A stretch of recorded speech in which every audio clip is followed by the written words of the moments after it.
यहां पर है जो हिंदी उसने किया वो यहां से है। When I enter great flights of meditation, I visualize, मैं देखती हूं। ये क्या कहती है बहन के जब मैं ध्यान की गहन ऊंचाइयों को छूती हूं, यानी जब मैं ऊपर उड़ती हूं ध्यान से, तो मैं क्या देखती हूं, देखिएगा। When I enter great flights of meditation I visualize such a great saint who is fair skinned, यानी फेयर स्किन्ड माने साफ वर्ण का, गौर वर्ण का, विद व्हाइट हेयर, उसके बाल सफेद हैं, white hair, and without a beard and moustaches, वो बिना दाढ़ी मूछ का है।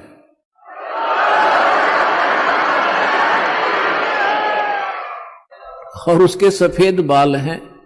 दास की इस एज को वो उस समय देख रही थी कि उस समय वो ढूंढा ठावेगा। अब उसी का अंश इसने यहां थोड़ा सा कम अनुवाद कर पाया, ये भूल गया होगा। इसने अपनी दूसरी पुस्तक golden light of new era में भी लिखा है, जब मैं ध्यान लगाती हूं तो अक्सर एक संत को देखती हूं, गौर वर्ण के, आगे लिखना भूल गया, सफेद बाल थे, बिना दाढ़ी मूछ का। अब दरअसल क्या है कि ये कोई पत्रकार ने उस वाणी को, उसकी बोली हुई को अपने ढंग से चित्रार्थ किया है। तो इन लोगों का दृष्टिकोण था किसी और संत पे कि वो हो सकता है। इसमें लिख रखा है कि श्री राम शर्मा होगा, इस अंग्रेजी वाले ने आगे चल के, जैसे गीता मूल तो सही है, मूल पाठ गीता का अनुवादकर्ताओं ने अपने हिसाब से श्री कृष्ण का ऊपर बना रखी थी, श्री कृष्ण बोल रहा है गीता। तो ये लोग ऐसे यहां ये जान के छोड़ गया कि वो सफेद बाल होंगे और बिना दाढ़ी मूछ वाला होगा, इसलिए यहां छोड़ गया। इसमें इंग्लिश वाली में उसकी में साफ लिखा है, वो उसकी अपनी बोली हुई भविष्यवाणी है, अपनी भाषा में। यहां देखिएगा, जब मैं ध्यान लगाती हूं तो अक्सर एक संत को देखती हूं, गौर वर्ण के, उस संत के ललाट पर गजब के तेज होता है, उनके माथे पर ललाट पर आकाश से एक नक्षत्र के प्रकाश की किरणें निरंतर बरसती रहती हैं। मैं देखती हूं कि वह संत अपनी कल्याणकारी विचारधारा तथा अपने सत चरित्र प्रबल अनुयायियों की शक्ति से पूर्ण विश्व में नए ज्ञान का प्रकाश फैलाएगा। आप देख रहे हो, बंदी छोड़ के बच्चे कहां कहां जा करके दूर दूर जा करके आज प्रचार कर रहे हैं परमात्मा के ज्ञान का। वह संत अपनी कल्याणकारी विचारधारा तथा अपने सत चरित्र प्रबल अनुयायियों की शक्ति से संपूर्ण विश्व में नए ज्ञान का प्रकाश फैला रहे हैं। वह संत अपनी शक्ति निरंतर बढ़ा रहे हैं, उनमें इतनी शक्ति है कि वह प्राकृतिक परिवर्तन भी कर सकते हैं।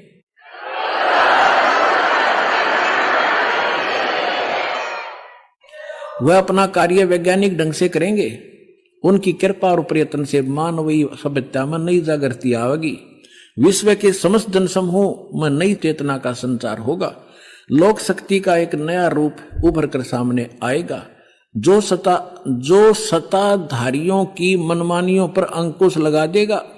जो राजा लोग अपनी मनमानी बकवाद करते हैं, उस संत के अनुयायी उनको विवश कर देंगे कि बंदे बनकर रहो, बकवाद बहुत दिन कर ली तुमने। विश्व के समस्त जनसमूह में नई चेतना का संचार होगा, लोक शक्ति का एक नया रूप उभर कर सामने आएगा, और जो सत्ताधारियों की मनमानियों पर अंकुश लगा देगा, राजनेताओं के ऊपर। मनोचिकित्सक तथा सम्मोहन कला के विश्व प्रसिद्ध ज्ञाता डॉक्टर मोरे बर्स्टीन की फ्लोरेंस से अच्छी दोस्ती थी। एक बार फ्लोरेंस ने उनसे भी कहा था कि डॉक्टर, वह समय बड़ी तेजी से निकट आ रहा है जब सत्ता लोलुप्त राजनेताओं की अपेक्षा आप जैसे समाज सेवकों की बातें अधिक ध्यान से सुनेगा। 21वीं सदी के आते आते एक नई विचारधारा पूरे विश्व को प्रभावित करेगी। हर राष्ट्र में सचित्र धार्मिक लोगों का संगठन लोगों के दिमाग में बैठी गलत मान्यताओं को बदल देगा। यह विचारधारा भारत से प्रस्फुटित होगी, भारत से चलेगी और विश्व के पूरे देशों में फैलेगी। मैं उस पवित्र स्थान पर एक प्रचंड तपस्वी को देख रही हूं, जिसका तेज बड़ी तेजी से फैल रहा है। मनुष्य में सोए देवता को जगाने तथा धरती को स्वर्ग जैसा बनाने के लिए वह संत दिन रात प्रयत्न कर रहे हैं। एक पत्रकार ने 1964 में फ्लोरेंस से पूछा था कि क्या वह दुनिया का भविष्य बता सकती है। फ्लोरेंस ने इसके बाद जवाब में कहा था 1980 में ये होगा, 1990 में ये होगा, सारा कुछ बताया था। ठीक, आगे क्या बताया है कि तीसरा विश्व युद्ध के शुरू होने तक भारत के शासन की बागडोर, ये कहते हैं कि विश्व युद्ध का आतंक सबके दिमाग में बैठ जाएगा और भारतीय राजनेता अपने प्रभाव और बुद्धि से तीसरे विश्व युद्ध को टालने में सफल हो जाएंगे। तीसरे विश्व युद्ध के शुरू होने तक भारत के शासन की बागडोर आध्यात्मिक वृत्ति के लोगों के हाथ में होगी, इसलिए उनके प्रभाव से विश्व युद्ध टलेगा। वे शासक एक महान संत के ओजस्वी तथा क्रांतिकारी विचारधारा से प्रभावित होंगे। वे उस संत के प्रति उसी तरह समर्पित होंगे जैसे वाशिंगटन स्वतंत्रता एवं मानवता के प्रति समर्पित थे। न्यू जर्सी की रहने वाली, न्यू जर्सी कोई शहर है अमेरिका में, न्यू जर्सी की रहने वाली फ्लोरेंस सचमुच एक विलक्षण महिला थी। एक बार नोबेल नामक एक व्यक्ति ने, इसने ये बताना चाहा, पत्रकार ने दिखाना चाहा है कि एक पत्रकार था अमेरिका का और वो इसका इंटरव्यू ले रहा था और वो इंटरव्यू टीवी पर चला रखा था डायरेक्ट लाइव। ये पूछ रहा कि तो आप एक संत के बारे में तो बहुत बता रही हो, लेकिन मेरे बारे में बताओ कुछ। जो प्रकरण इतना ही जिसमें ना पढ़ के मैं वैसे बता दूं, जल्दी निमट जाएगी बात। तो फ्लोरेंस ने कहा कि तेरे विषय बताऊं।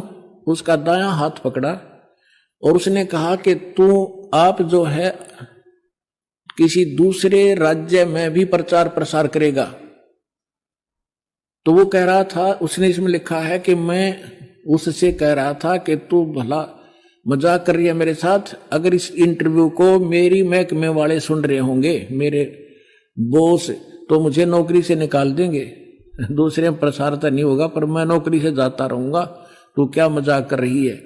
उसी समय मेरे हेड ऑफिस से टेलीफोन आया और मेरे लिए ही था, मैंने उठाया। मेरा बॉस कह रहा था कि मैं तुम्हारा इंटरव्यू देख रहा हूं, मैं हैरान हूं कि हमने निश्चय कर लिया है आपको न्यूयॉर्क के अंदर प्रचार प्रसार के लिए भेजना है। कल ही इसका डिक्लेयर करेंगे, फाइनल हो चुका है।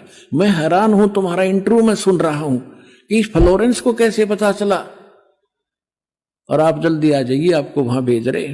तो ये कहने का तात्पर्य है, वो इंटरव्यू लेने वाला ये कह रहा है उसकी इतनी सटीक भविष्यवाणी थी तो वही कह रही है जो संत के बारे में उसकी झूठी नहीं हो सकती। अब देखिएगा, अब यहां देखिएगा, ये मैंने छोड़ दिया, यहां वही बता रहा था। ये टीवी के कार्यक्रम के दौरान उनसे बोला, मैं बोला, पत्रकार कह रहा है, आप भारत में जन्म ले चुके संत के बारे में तो अक्सर बताती रहती हो, मैं अपने बारे में भी कुछ जानना चाहता हूं, बताइए। फ्लोरेंस ने उसके दाहिने हाथ को थाम लिया और बोली, आप बहुत जल्दी किसी दूसरे राज्य में प्रसारण करेंगे।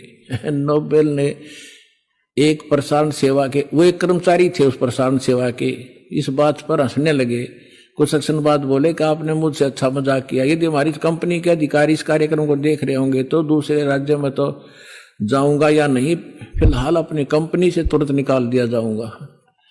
फिर पीछे घोषणा ये लिख दिया उसने कि वहां, अब कहते नोबेल के जब फोन पर उठाया तो उसने बताया कि हमने न्यूयॉर्क के प्रसारण का काम शुरू करने का निर्णय लिया है, वहां तुम्हें भी भेजा जाएगा। अभी यह बात गुप्त रखना, इसकी घोषणा कल की जाएगी। मैं टीवी पर फ्लोरेंस के साथ तुम्हारी बातचीत देख रहा था, वो बॉस बोल रहा है। फ्लोरेंस ने तुम्हारे विषय में जो बताया वो पूरी तरह सच है। आश्चर्य है कि यह बात कैसे मालूम होगी। नोबेल फ्लोरेंस का चेहरा देखता रह गया। अब उस लड़की में इतनी सटीक भविष्यवाणी ये सिद्ध की इसने, और उसी ने उस संत के बारे में की। आगे फिर देखना, कुछ पत्रकारों ने उनसे एक बार पूछा था कि वह भविष्य को कैसे देख लेती है तथा गायब व्यक्ति या वस्तुओं का पता कैसे लगा लेती हैं। तो फ्लोरेंस ने बताया, मुझे स्वयं नहीं मालूम कि यह कैसे संभव हो जाता है।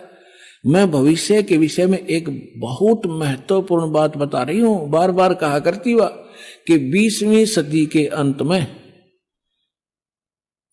भारतवर्ष में 1997 के आसपास एक प्रकाश निकलेगा